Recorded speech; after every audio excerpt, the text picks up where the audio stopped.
morning and hello. My name is Gina Burr, and I'm proud to serve as Director of Fond du Lac District Library. On behalf of the Library, the League of Women Voters, and Eastside Community Media, I'd like to welcome you all to today's candidate forum for the U.S. House of Representatives 17th Congressional District Republican primary. Libraries are all about connecting people with information and opportunities, and I'm glad we've been able to provide this opportunity to connect the candidates and their views to the deciding voters. Before we begin, I'd like to take a moment to say a few quick thank yous.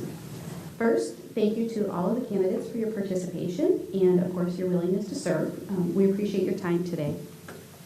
I'd also like to thank the League of Women Voters for co-hosting this event with us. This is our second forum working together, following a successful forum for this past April's election for East Peoria mayor and council members. They've been wonderful to work with and are an exceptional group of people working to encourage civic participation. Thank you also to the staff of Eastside Community Media for their work to stream and broadcast today's event. It is being broadcast live on television and Facebook and will be available on their website through the election. I want to thank my library staff as well for their help in preparation for today. In addition, our library staff are planning an informational event for teens and first-time voters. Please check out the library's website at fondulaclibrary.org for more information about this event on February 26th and for a new voter registration and resources webpage that discusses voting rights, important election dates, fact-checking tools, and more. Finally, thank you to all who are attending here and watching. We hope you find today informative and beneficial in making your primary election choices. Now, without further ado, please welcome Irene Pritzker with the League of Women Voters.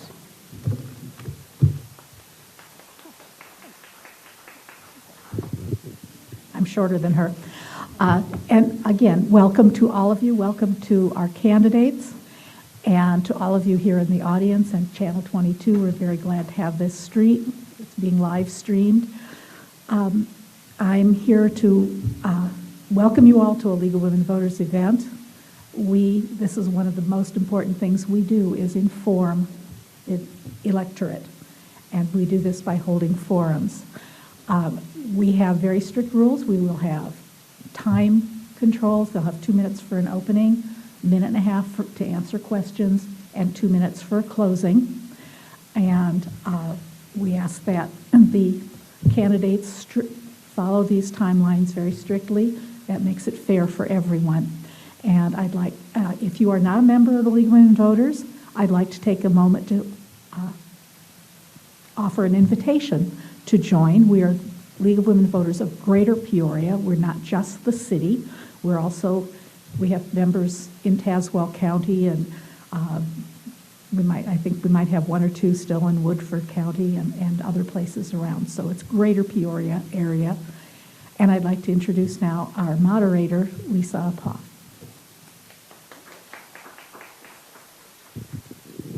I'm taller than Irene. Thank you all for being here today. It's a great privilege for me to be here today. I cannot vote in the 17th district, and that is why I'm your moderator, okay? Because the League, as Irene said, we have very strict rules about how we run our forums and also who can be the moderator. And because I'm not eligible to vote in your district, that's why I'm allowed to be your moderator. And as she said, or I'm going to add a little to what Irene said, which is the League believes in promoting democracy. We believe in transparent government, and we believe in truth and facts. And so today we will have strict timelines for your responses, 2 minutes on your opening and closing statements, and a minute and a half to answer your questions. And we would ask you all to please abide by these rules, and then that way we can get more questions asked and answered as well. So welcome, candidates. Thank you very much, and thank you all for attending. We drew cards, when we started to see who would go first with opening statements. And Ms. King, you won the drawing, so you will go first, and you have 2 minutes for your opening. Thank you so much, Lisa. Good morning, everyone. Thank you so much for being here. Both Gina, Irene, and Lisa touched on being an informed citizen. And this morning is the very representation of that. So I want to say from the bottom of my heart, thank you to each one of you for choosing to be an engaged, informed citizen. And it's my honor to get to be a part of this with you. And to let you get to know me a little bit. I am the daughter of Christian missionary parents. I grew up right on the border in Juarez, Mexico, and El Paso, Texas. After undergrad, I moved to Kabul, Afghanistan. And that is a country that you may guess is very different than the United States of America. And it really made me grateful for what we have in the United States called the rule of law, this system that we are so blessed with in our country. So I became an attorney. I went to Northwestern University School of Law, practiced law in Chicago for a time, then worked for state government for a period, and jumped into entrepreneurship. I was the CEO of my own company, and then in order to go back and return to service, I ended up joining the United States Army. So most recently, I served as a JAG officer in the United States Army Reserve and did training at the Rock Island Arsenal and became a member of the community in the Quad Cities and just saw the need for better representation in the Illinois 17th Congressional District and jumped in and said, I want to be part of this system we call democracy and represent people effectively and serve the people of the Illinois 17th Congressional District. It's an honor to be with you this morning. Thank you. King, Mr. Farrell.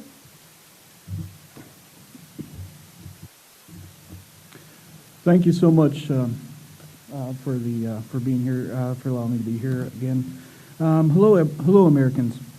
My name is Eugene Farrell, and I am running for Congress here in District 17, and thank you very much for everyone here attending here today. For those that are watching here by television, thank you for inviting us into your home. And I am running for Congress here, of course, here in District 17. Now, what sets me aside from other candidates is that I am not owned or financed by special interest groups or big businesses. I am basically fully funded, and the ones that support my campaign are individual voters like those here in attendance today. And I'm not saying there's anything wrong with that, being funded by special interest groups or big businesses. It's just not my personal style. I'd rather be owned and operated by the American people, the ones that actually do help the American people make the real decisions. Now, as a veteran, I know firsthand the need for mental health, and I have a plan of action that I will push for legislation to push forward so all American veterans that transition out of the veteran services will be able to have mental health services. And now one of the other things, I know I only have about 30 seconds remaining, so therefore one of the other things that I would like to push as your next congressman is that I want to fully fund all public schools. So that way future generations have the best opportunity forward going into future generations. I think we owe it to our future generations for that ability. I'd like to thank you for your time. Once again, my name is Eugene Farrell, running for Congress. Thank you. Thank you, Mr. Farrell. Mr. Faywell. Hi, I'm Bill Faywell. I'm from Galena, Illinois, where I've lived for 22 years. You know, earlier this summer, Esther and I had the opportunity to speak at length on the phone, and she asked at the early point if I was going to run. And I told her that was up to her. And she asked me to explain. So I shared with her that the people no longer ruled over our government because our Congress had taken all of its powers and transferred them over to federal agencies, and that all these federal agencies today write 90% of our laws behind closed doors. You know Sam's Club. Well, what we're talking about is Uncle Sam's Club. And to be a member, you have to be a billionaire or very close to it. And if you are, you can write your laws, the best laws money can buy. And this has created a sharp division in the wealth of the country. The top 10% own 76% of the country, and the rest of us are left to fight over the final 24. This has created the division in America that is killing us. And as we all know, a nation divided cannot stand. So I researched the problem, and I came up with 3 bills before Congress. Term limits, an audit of the Federal Reserve Bank, which wields the strongest power of Congress, and the REINS Act, designed to pull back the powers. And I asked Esther if she would embrace these laws and make them her own. I would not run, and I would support her. She told me she probably couldn't do that because she was backed by the party, and she had to do what they told her to do. So then she told me that I should run, that we would debate it come the campaign. And I left her. I said, I appreciate it. I asked you to reconsider. And a few weeks later, she texted me back and said, no. So that's what brings us here today. And that is the debate that we're going to pick up. Okay, thank you. I would just remind the audience that if you have a question for the candidates, we have people walking around that will hand you some index cards, and you can write your questions on them, and they will bring them up to me, the moderator. Okay, we will start then with the first question, which will go to Mr. Farrell. The first question is, I think this just needs to be clarified. Are all 3 of you on the ballot for the March 17th primary?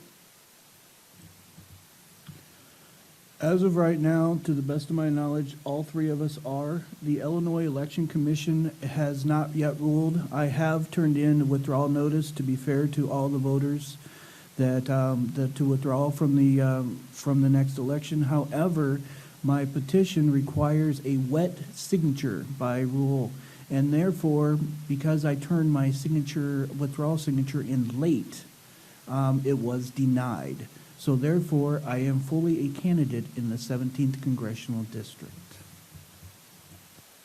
Thank you, Mr. Farrell. Mr. Faywell? I'm on the ballot. I'll stay on the ballot. I have no intention of getting off. I believe in our Constitution, and that's why I'm here, because someone has to start talking about the problem with America and the division of handing all these powers of Congress, which is primarily Article 1, Section 8. You can read it in our Constitution. And all these powers have gone over to these agencies, and it's killing the country.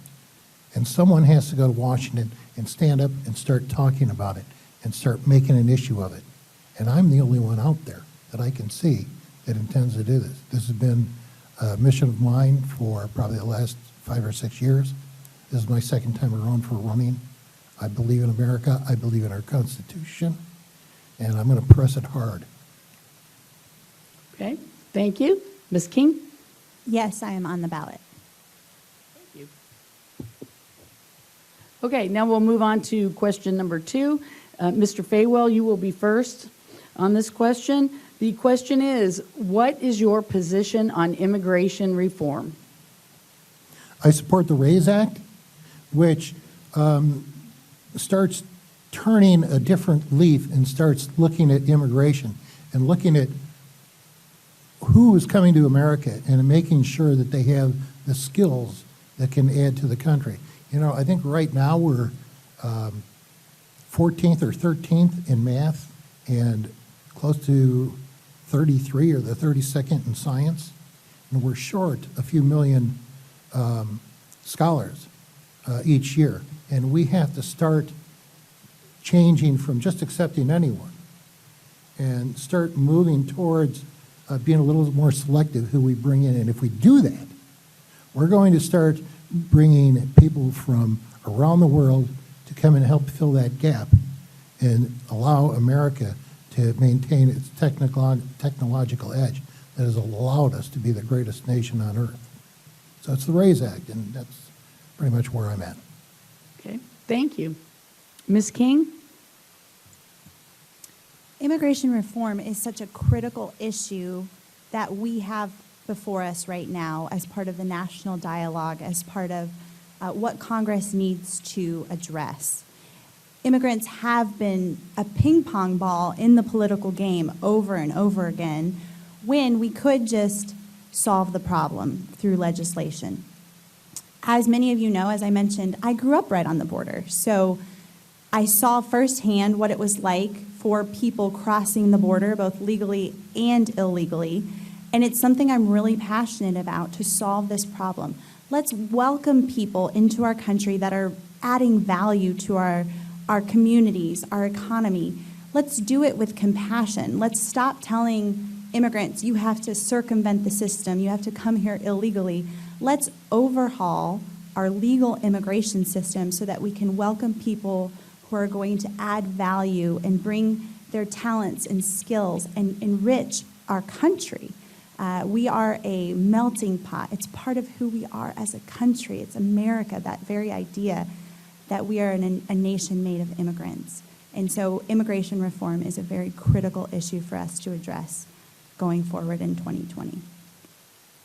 Thank you, Ms. King. Mr. Farrell, your position on immigration reform, please.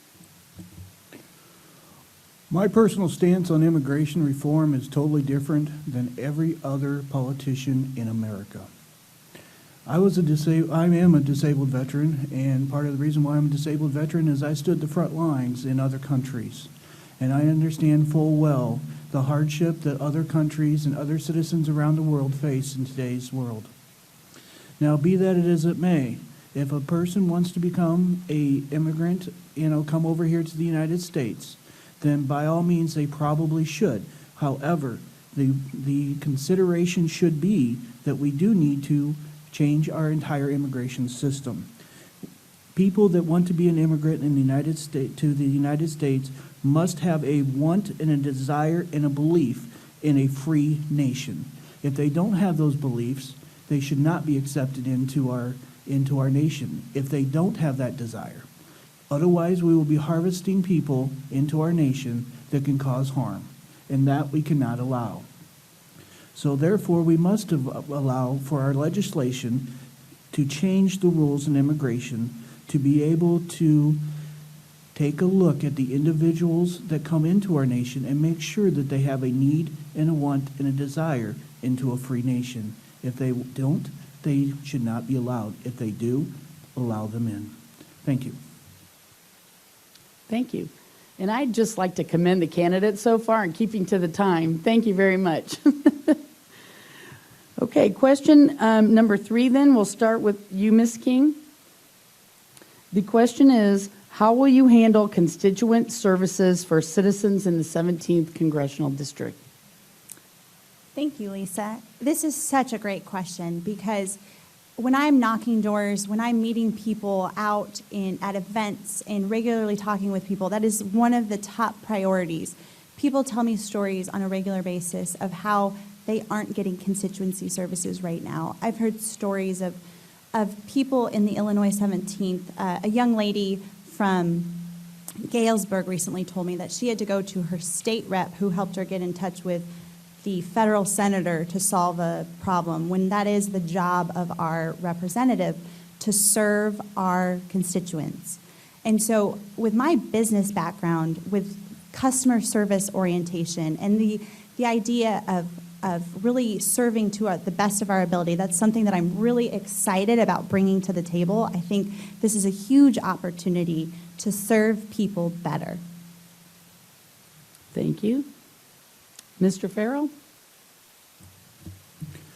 A lot of the trouble that I've had over the years with contacting different legislators of having problems, and recently I had my son who was injured in the military, and to find out support for him and able to get him out of a bad situation for which he was injured in, I too had trouble.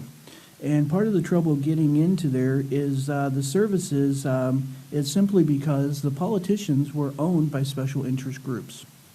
And because they're owned by special interest groups and big businesses, then they're not having a care in the world. So therefore, that is one of the things that I can change, is because I refuse to be owned by a special interest group or big businesses. So therefore, I am for the people and by the people, because I am not owned or operated by the big businesses. I am only held accountable by the American voters. Thank you. Thank you. Mr. Faywell? Well, I think if you go around the district, you'll notice we've got 6,933 square miles. Most congressional offices in this district have been in Rockford, Rock Island, and Peoria. And that takes it out of the way for a lot of people. And I would probably leave Rock Island where it's at, but I would probably start taking Rockford, which only serves part of Rockford, and move it a little further west, maybe Freeport. I would take the Peoria office and probably move it more towards Canton or Galesburg. In my first year, I would hold a community meeting in the county seat, and every county in the district, that's 14. And at the same time, in the first 2 years, I will go out in an outreach program. I will go to each community, and I will meet with the constituents and find out their problems. And from there on, I'll start getting a bus or a van to go out and start getting staff out there to start talk to the constituents, let them know that they're going to be at a certain place at a certain time. If they have a problem, they can go see us there. So they don't have to come to me, or they don't have to come to us. We're going to come to them. Thank you very much. Question number 4, we'll start with Mr. Farrell. What are your thoughts on closing the Illinois River to Lake Michigan to control the Asian carp influx? The Department of Natural Resources has had a lot of trouble with Asian carp throughout the United States, so I don't think that it's going to be a major issue what you do with one river. I don't believe that that's going to definitely solve any particular problems. We have it here in our waterways here in this area right here. So closing that individual waterway is not going to affect the long-term solutions to that. So that's not going to solve the problem. So you'll need to work out with the Department of Natural Resources and fish hatcheries to find a better solution than that. That is definitely not a feasible and a sustainable method of sustaining that or reducing that population at all. That will not happen. That will not be a feasible way of obtaining that problem whatsoever. Not going to work that way. Thank you.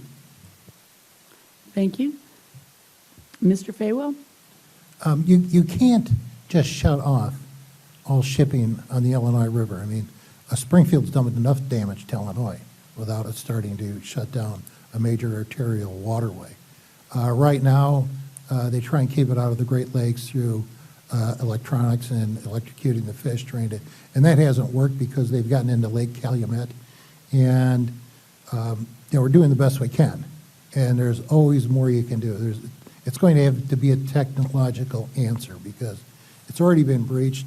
Like I said, we can do more. We'll try it, and I'll help try and fund it. But we can't shut down the waterway. That's unacceptable. Thank you. Ms. King? As the state of Illinois, our natural resources are one of our greatest assets. And it is important that the federal government, the state government, and the local communities all work together to solve problems that are facing our community, like the Asian carp crisis that's happening. It is something that all these layers of government need to coordinate on together.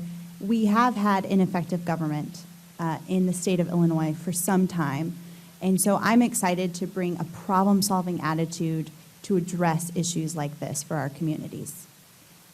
Thank you. Our question number 5, we'll start with Mr. Faywell.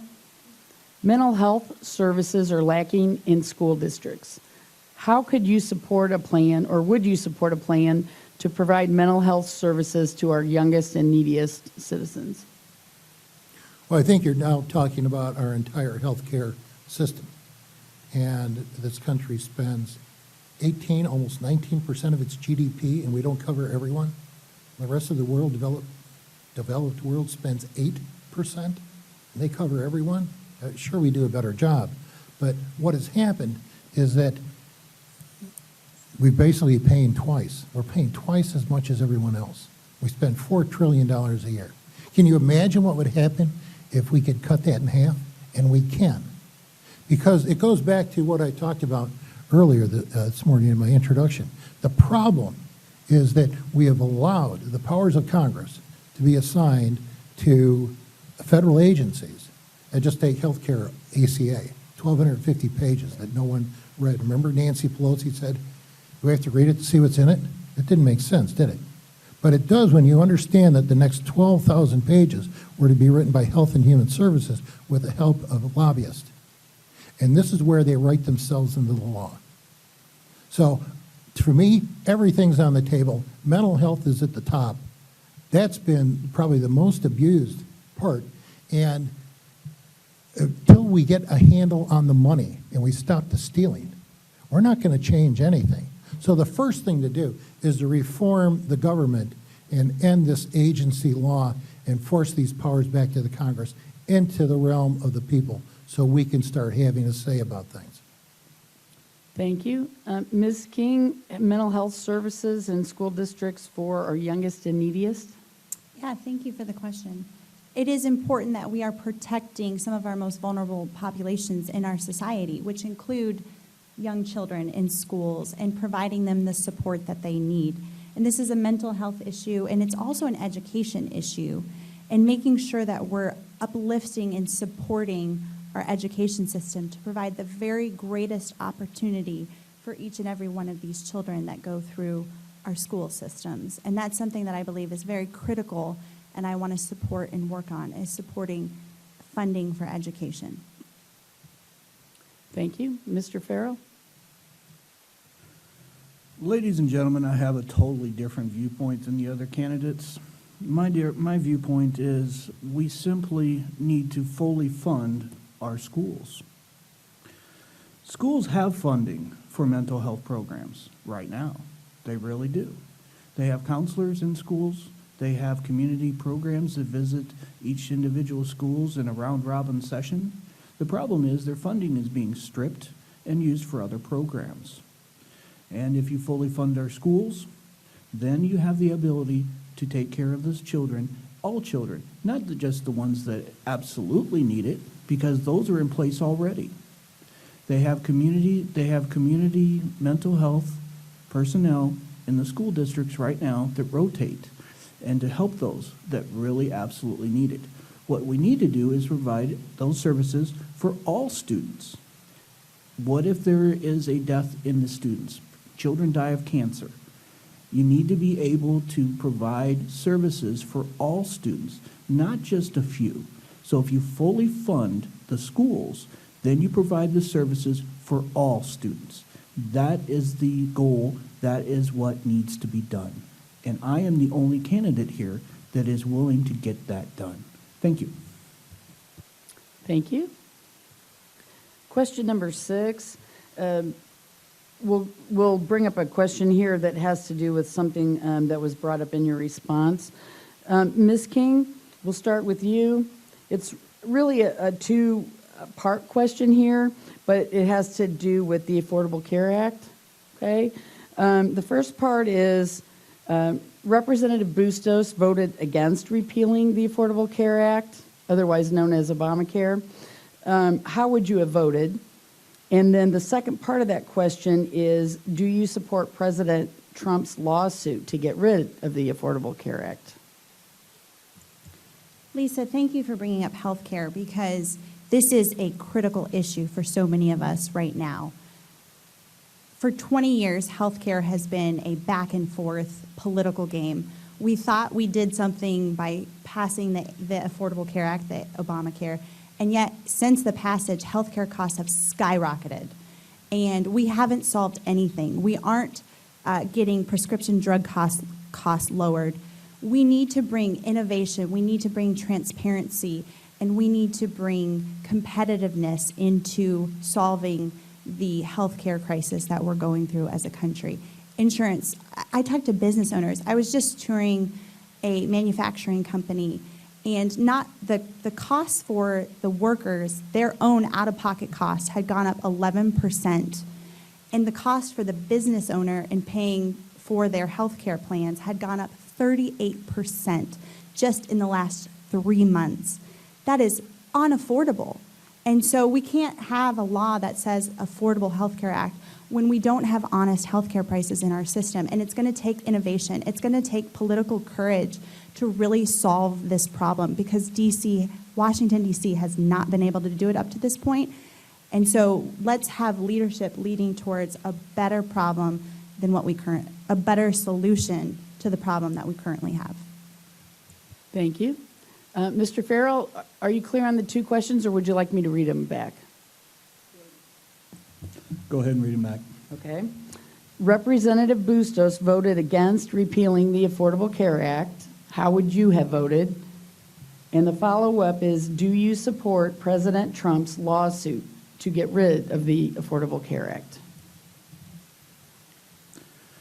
I would definitely scrap the entire Affordable Care Act. It's one of the biggest natural disasters our country has faced financially that we have seen in recent decades.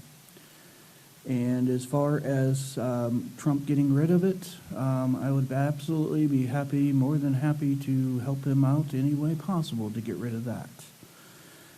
And one of the biggest mistakes, the reason why, and frankly, no other candidates providing any, my fellow candidate here didn't provide a solution. I will help you supply the solution. The solution is, and I studied mathematics, maybe that's why.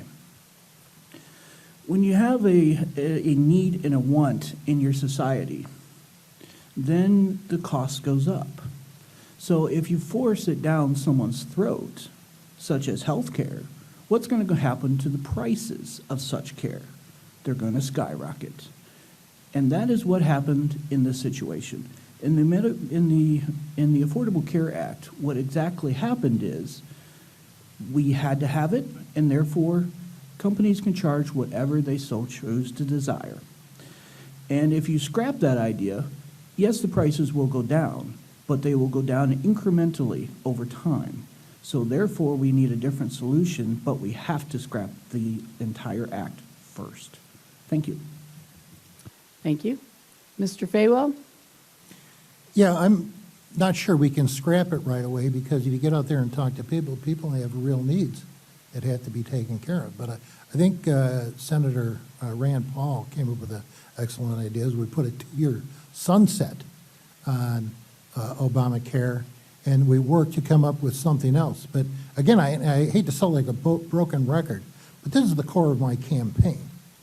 We have a systemically failed government and a failed system where the government rules the people. And until that's changed, the people are put back in control, which means all these powers have to go back to the Congress. If you want a law to be written, it has to be written in Congress.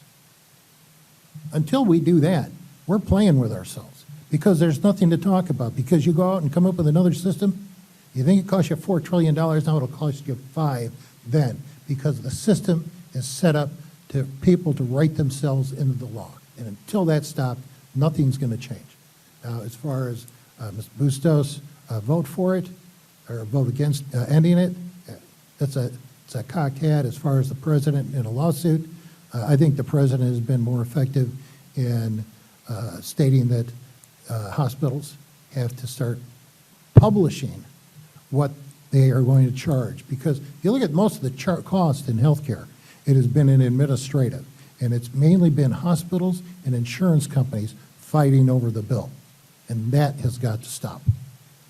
Thank you. Okay, question number 7. We will start with Mr. Farrell. The Illinois 17th is ranked as one of the worst districts for African American folks to live in. How do you plan to resolve issues specifically affecting African Americans in your district if you are elected?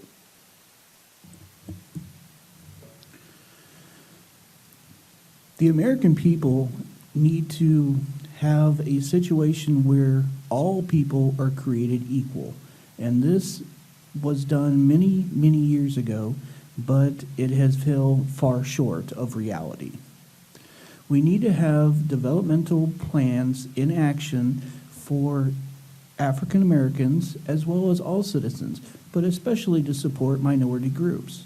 So therefore, my cause of action will to be able to develop plans and actions so outreach programs can be developed so all individuals, including African Americans, can receive resources and informational products and services so that way they can benefit their own personal lives and support their families and their way of life. So businesses can cooperate with minority groups and all personnel individually and be able to sustain a financial secured future. Thank you. Thank you. Mr. Faywell, are you clear on the question, or would you like me to repeat it? Yeah, run it by me again. Okay. The Illinois 17th is ranked as one of the worst districts for African Americans to live in. How do you plan or would you plan to resolve issues that which specifically affect the African American community in the 17th district? The same as anywhere else. It's jobs, jobs, jobs, jobs. Now, the 17th Congressional District was gerrymandered to include the poorest sections of Rockford and the poorest sections of Peoria, and that's why the 17th shows so badly. But that should have nothing to do with it. It's a question of creating jobs. And then there are just ancillary things, such as here in Peoria, we have a food desert over here.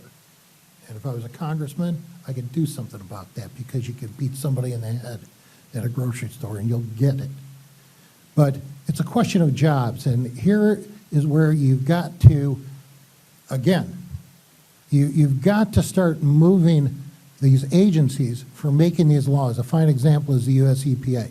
Creates these new truck engine rules, and what's happened? We have an empty Caterpillar engine plant up here that could support 500, 600, 700 jobs, direct jobs. That would create probably another 2,000 auxiliary jobs.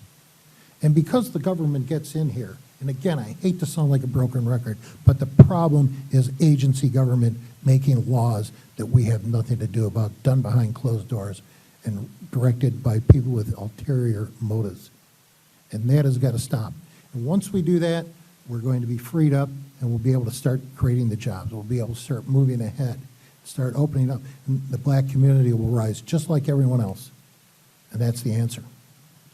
Thank you. Ms. King, before you answer, something I was remiss in saying earlier, would you please not videotape with your phone any of the answers to the questions? We're being streamed live on television, and we'd like that to be the only copy of or record of what goes on here today. Thank you. The 17th Congressional District being ranked as one of the worst districts for African American folks. How would you work to resolve their issues? Thank you, Lisa. I believe it starts with relationship and being in the communities and listening. I don't think I can come in and say, I've got the solution to this problem, but I believe that the communities can be supported and championed to solve these problems together. The words liberty and justice for all come to mind. It is a combination of liberty, the open opportunity for everyone, and examining where barriers have existed, and let's work together to break those barriers down. And also the justice piece. I think that's an issue that directly affects the African American community. So how can we do a better job addressing criminal justice issues and bringing together a community sourced solution to these problems and championing it at the federal level to improve the opportunity for the African American community. And you use the words that the Illinois 17th is currently rated the worst. Well, as an entrepreneur, as someone who loves to solve problems, when I hear the word worst, I hear opportunity. Let's turn this around. This is a very direct place where we can make an impact, and I am so excited to jump in and be a partner in becoming the best as the Illinois 17th Congressional District. Okay, thank you. Question number 8, we'll start with you, Mr. Faywell. What are your plans for helping to replace the tax base lost to communities due to the closing of the downstate power plants? Schools specifically will take a dramatic hit. I think that probably the thing to do is for us to start moving ahead with some intelligent energy production. And I'm a big proponent of what's called SMRs, small modular reactors. and they would be regional. They'd have a small nuclear reactor that is impossible to melt down. And they're kind of expensive, but you don't lose the power drop you see from running power up from southern Illinois. You don't see the power drop you see from windmill systems that are really a tax dodge and photovoltaic. I think the only way to go is with these small nuclear reactors, and the values there would certainly add to every community. As I said, they're regional, so in the Peoria area, you'd probably have 2 or 3.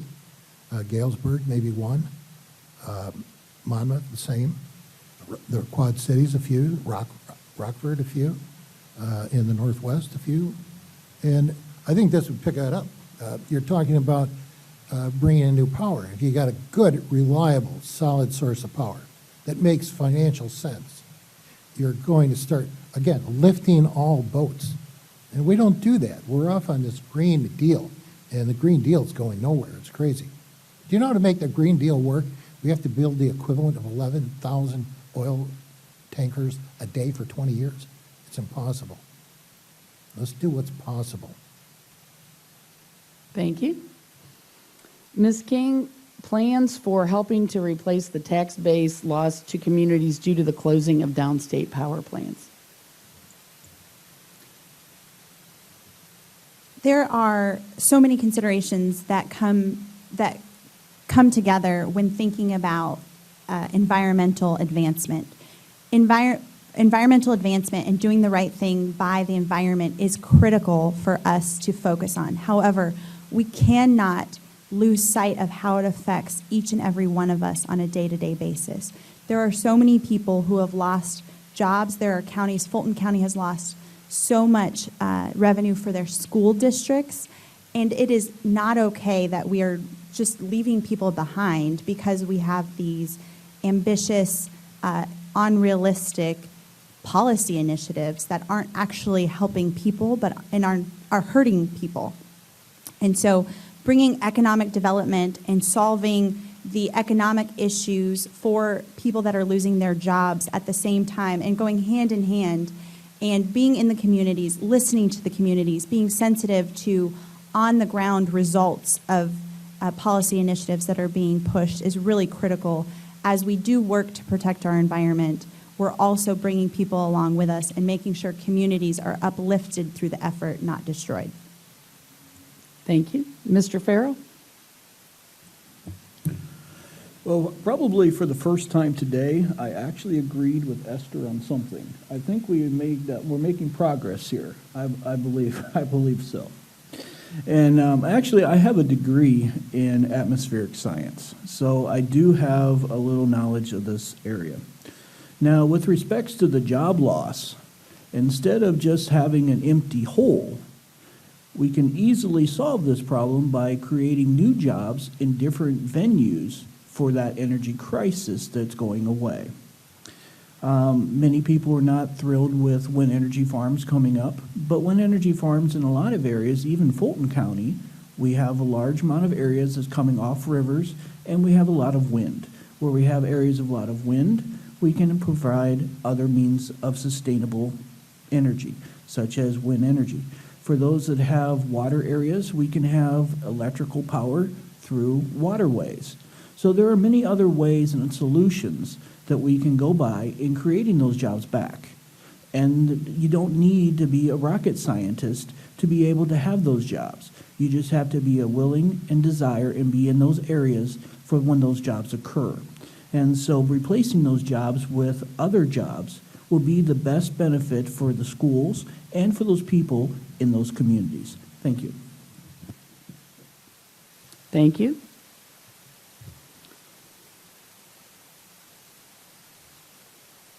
Okay, and I lost my place. Did all three of you answer that? I'm sorry. Okay, question number 9 then. Ms. King, we'll start with you.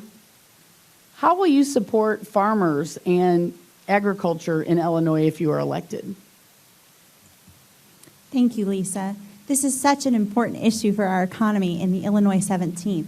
And it's not just an economic issue, because when we talk about economics, we forget that means jobs. It means a farmer waking up every day, going out and working in the field. That is our economy here in the Illinois 17th. And it's not just the farmer, it's the entire industry around the agricultural industry, manufacturing, John Deere. All these pieces are such critical pieces to growing and supporting the agricultural industry here in the Illinois 17th. There are so many ways to make progress. I've recently had a long conversation about workforce development. We need to fill our pipeline of people wanting to be in the agricultural industry and being a champion for growing the agricultural industry. Another piece is infrastructure. How are we supporting the infrastructure for growing the ag industry? We have the rivers, the roads, the airports, all these pieces support our ag industry and shipping so that we can deliver our product to the entire world. And seeing how connected we are and seeing how the Illinois 17th is the beginning of everyone loves food, right? We are the heartland. We bring all of that to economies all across the world, and I'm proud to be part of and representing the Illinois 17th Congressional District. Thank you. Mr. Farrell, how will you support farming and agriculture in Illinois if you're elected? My fellow Americans, this is probably my favorite question so far today, actually. Because probably because I have chickens. So, and chickens have eggs, and so I love farms, and I love farm animals. Grew up on a farm myself. And so in order for farms to be sustainable, you have to be able to get your product out into the marketplace. And we struggle with this in a global environment. So we need to be able to develop trade agreements with other nations in order to be able to get our products and services to other countries. And right now, we are in a stockade of being blacked out in other countries because of Congress. Congress is preventing trade agreements with other nations, and this has to stop. So basically, all we're being able to do is push our goods and services throughout the United States, which is not making a big difference in the prices other than raising the prices. So if we are able to make a difference in the farming community, we need to be able to get our products and services throughout the world, which will drop our prices in country as far as in the food, and when we go down to the grocery aisles, and we will be able to benefit the farmers because they will have more profitability and more sustainability going forward. Thank you. Mr. Faywell? This is probably the best question of the day because farming is so important to the entire 17th district. And it's right in my wheelhouse because I addressed this, and I have a video out on my website that back from October. What I did, I introduced what I call the Fly Over America Act, and it's two parts. The first part requires that the United States reestablish a grain reserve, just like we had in the 70s. I'm tired of seeing American farmers take advantage of when prices are super low and watching outside buyers from different companies come in and buy it super low, run up the price, and then it costs the American people more. If we have a reserve, that price gets risen up and we'll add 50, 75 cents, maybe $1 to the price of corn and beans. And when people come in, we've got the cushion to deal with these foreign governments. Because, quite frankly, I find China to be a very unreliable trading partner. The second part of this is what I call the Volunteer Fire Department Act. I don't know if you're familiar with the volunteer fire departments, but you will find that they are way past crisis mode with personnel. And I propose a insurance stipend, health insurance for their family, and a small pension in order to attract people back in and save our volunteer fire departments because it's a health and safety issue. Thank you. Okay, I would really like to ask the last two questions that I have before closing statements, but the only way we can do this is if the first question I ask, you just give me a yes or no answer. Then we'll have time to get to the second question and have time for closing. Okay, is that agreeable? No, I'm going to give you the one first for a yes or no. Okay, we'll start with Mr. Farrell. Do you support reversing Roe versus Wade to make abortion illegal? No. Mr. Faywell? Yes. Ms. King?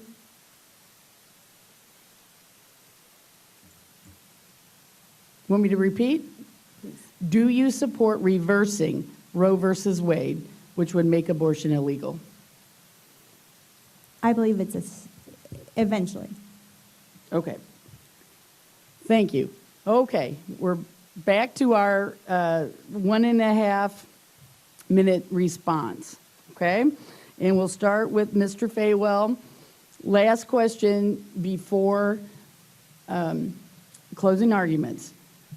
Briefly, what are your thoughts on the impeachment of President Trump? I would like you, if possible, to focus on the constitutional issues surrounding impeachment. Your thoughts on the impeachment of President Trump? Well, I think this is just a continuing effort that's been going on since before the president was elected in 2016. First, we had the great Russiagate nothing burger. Then we had the great Mueller investigation where nothing came out. And now, grasping at straws, we have Ukraine-gate that really, from what I can see, is based upon illegal activities that were done by Joe Biden in the Obama administration. And in the tradition of Saul Alinsky, they're turning around and laying it on President Trump. And it's the darndest thing I've ever seen. Constitutionally, it's an outrage. I mean, they know that nothing is going to happen to the president. He's going to be acquitted. So why go through this process? Why waste the people's time? Why drag this out? And why use it to separate the nation even further? We're separated dangerously compared to, I would compare it more to the pre-Civil War. That's a very dangerous time. And I don't think people appreciate and what that means. And I think constitutionally, I think it's treason. And it just infuriates me. It's the worst thing in the world. What these people are thinking, I don't know. Thank you. Ms. King, your thoughts on the impeachment of President Trump with a focus on the constitutional issues involved? This is such a overarching piece of what we talk about in the news every day, right? The impeachment of the president is everywhere on all the TVs all the time. And so it's easy to get tired of it and want to bury our heads. As an attorney, studying the Constitution is something that I'm versed in. And protecting the Constitution is of utmost importance. It is the very foundation that we exist on as a country. And it's so easy to lose sight of that. What is happening with the impeachment is an example of the dysfunction of Washington, D.C. They are focused on the wrong issues. They are not being productive for each and every one of us as American citizens. Let's get something done and let's stop playing political games. Thank you. Mr. Farrell? This is a really interesting question, and one that I'm really going to enjoy answering for you. Now, constitutionally based, I don't have the law degree that Esther has, but looking as an American voter based on Constitution, this looks like taxation without representation.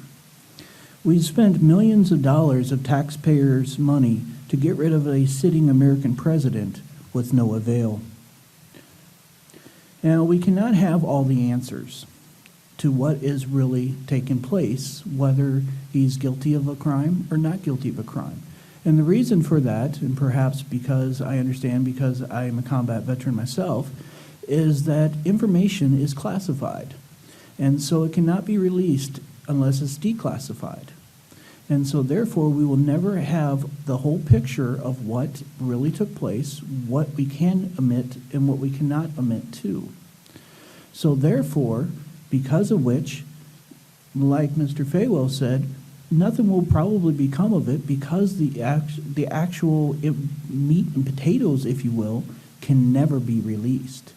So therefore, you go back into the situation constitutionally, is taxation without representation, and we're spending millions of dollars for no reason. And this we should never allow. Thank you. Thank you. Now you will each have 2 minutes for closing remarks. And because of the card draw that we made in the beginning, Mr. Faywell, you will go first, Mr. Farrell, you will go second, and Ms. King, you will go third. Okay, you have 2 minutes, please. I believe in what I've shared with you today. And I believe that this country, so sharply divided, is on a historic course where things are not going to get better. And I believe that the only route out is to go back to the structural daily operating model of our Constitution, where the people rule the government, and use that to right the ship of state. As long as the powers of Congress, and when you remember that the Congress is the people's place in our government, if Congress has no powers because they've been given to an agency, guess who else hasn't got any power? That's right, you and me. And that is the key. That is the key to the whole thing. And if we do that, we'll be okay. But someone in Congress has to stand up and start saying it, and saying it over and over again, and repeating it. Look what Ron Paul did when he was in Congress. And the country wasn't in the dire shape that it is today. It wasn't nearly as divided. He was able to make an impact. Look at the squad. They're up there and they're pounding on a specific issue. The country is ready for this message, and someone has to deliver it. And I am the only one up here, I'm the only one I'm even aware of that's beating on this. And I'll tell you, I've taken a lot of flack from both parties on it. I've been censored, and censorship is the voice of corruption. And I've been speaking the truth to power, and I will continue doing that. And that is why I think I've earned your vote. Thank you. Thank you. Mr. Farrell. My fellow Americans, I have really enjoyed being here today and speaking to all of you today. And unlike my fellow contenders, I have not only provided answers to these questions, but provided solutions as well. Now, I'm not going to stand behind and watch the parade go by. As your congressman, I'm going to provide real solutions in real time. I'm not going to stand there and play this hokey-pokey, smoke and mirrors game. I'm going to give you the real solutions. I don't have to have all the solutions. If I don't have the solutions, I'm going to find the solutions, and I'm going to get back to you. So that's the kind of person and the candidate that I am. And that is what I've been doing my entire life, my entire military career, and as a very strong family man. I'm a family-first person no matter what. I appreciate you being here today, and I'd like to thank everybody for listening on TV as well, for inviting us into your home. Now, I have 1 minute remaining. Thank you over there. Now, for those that are still interested in addressing Mr. Faywell and Esther as well, we're both, all three of us, have entirely different viewpoints in how to get our Republican push forward. And so I'd like to thank, doing this minute, to thank both of these two for being here and helping out as well, because, you know, united, this is what we need to do. And this is what we're here for. We're here to work together. We all have different viewpoints. Now, for those that want to attend, look more forward to me, I'm at farrellforcongress.org. And for those that need other support, look forward to support my candidacy.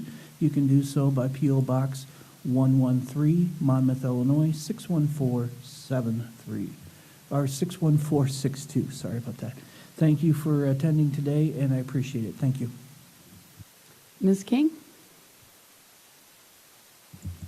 Lisa, Irene, Gina, thank you so much for having us today and hosting this exchange of ideas. It's been an honor to get to be a part. The most meaningful piece of this running for Congress, the most meaningful part of it for me so far has been getting to talk with people. Last night at an event, I sat and talked with a lady named Katie. She's a nurse. And every day she helps patients try and figure out how they're going to afford their prescription drugs. She's trying to get samples. She told me a story on Friday. She sent a gentleman home with samples, just enough for the weekend, and said, come back on Monday because I'll try and help figure out a solution, because he was going to choose between paying for his medication and buying groceries. Washington is broken right now. It is not okay that this is happening to real people here in the Illinois 17th Congressional District. And why I am so honored to get to be a part of this is that I get to sit down and listen and serve and bring who I am and the skill sets that I have, the problem solving, the listening to the table to help create better solutions. And that is the most honoring, humbling, meaningful piece of this. So I just want to say thank you.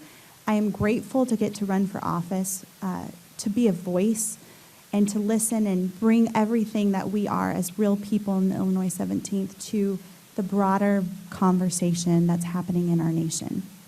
And so it is my honor to get to be part of this process, this thing we call democracy. So thank you to each and every one of you for your time today. Well, thank you. I'd like to thank the candidates.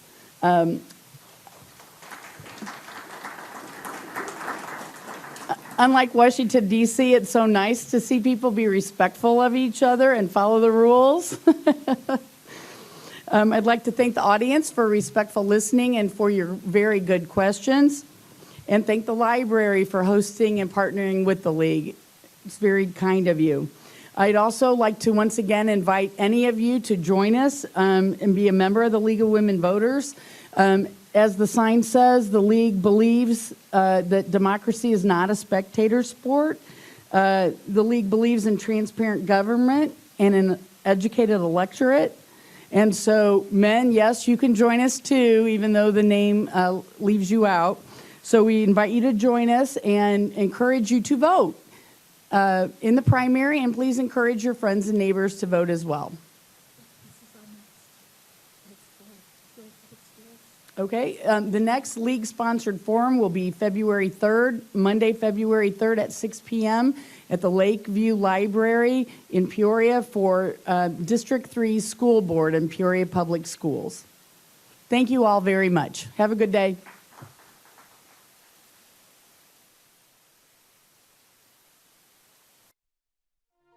This has been a production of East Side Community Media, public, governmental, and educational programming for East Peoria, Illinois, and its surrounding communities.